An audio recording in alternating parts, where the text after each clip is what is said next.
কোটা আন্দোলনকে কেন্দ্র করে নীলফামারীর সৈয়দপুরে পুড়িয়ে দেওয়া হয় পুলিশ বক্স, ভাঙচুর করা হয় রেলওয়ে পুলিশের অফিস সহ সরকারি স্থাপনা।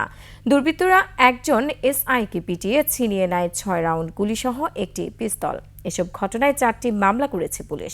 আটক করা হয় ৫৮ জনকে।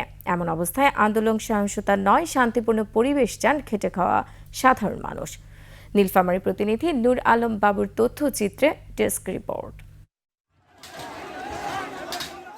আন্দোলনের নামে 18 জুলাই নীলফামারীর সৈয়দপুরের ৫ মাথা মোড়ের পুলিশ বক্স সহ পুলিশের 5টি মোটরসাইকেল পুড়িয়ে দেয় দুর্বৃত্তরা। তারা রেলওয়ে পুলিশ সুপারের কার্যালয়ের দরজা এবং মোড়ে থাকা বঙ্গবন্ধুর প্রতিকৃতি ভেঙে ফেলে। এক পুলিশকে পিটিয়ে ছিনিয়ে নেওয়া হয় 6 রাউন্ড গুলিসহ একটি পিস্তল। এছাড়াও চৌরঙ্গি মোড়ের পুলিশ বক্স, ডিসি কার্যালয় ও বাংলো সহ সরকারি বেসরকারি স্থাপনায় হামলা ও ভাঙচুর করা হয়।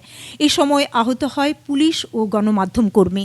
এমন সহিংসতায় ক্ষুব্ধ স্থানীয়রা। ওই সময় তারা হঠাৎ করে অতর্কিতভাবে হামলা করে এবং যে আমরা ডিসি অফিসের ভিতরে ঢুকে যাওয়াতে তারা ইট পাথর নিক্ষেপ করে এবং আমার মাথাতে আঘাত পাওয়ার পরে আমার অনেক রক্তক্ষরণ হয়। ওদের সাথে কিছু দুর্বৃত্তকারী, কিছু জামাত বিএনপির লোক ছিল, আর যেটা আমি দেখছি এই পুলিশ বক্সরা জ্বালাই দিল। আর বঙ্গবন্ধুর মুরালটা যারা ভাঙছে তাদের বিচার যেন বাংলার মাটিতে হয়। আমরা দিন মজুর, আমার দিন মিলিয়ে দিন খাই, সেছাড়া যদি বন্ধ হয়ে যাচ্ছে আমার খাওয়া আসবো কী করে, খাবো কীভাবে? আমার সরকারি সুস্থ মনে চলুক, শান্তি মনে চলুক দেশ, কোনো সৃষ্টি যদি না হয় এই পদ্ধতি আমরা মানিয়ে চলি। সহিংসতায় পুলিশের প্রায় 25 লাখ টাকার ক্ষতি হয়েছে।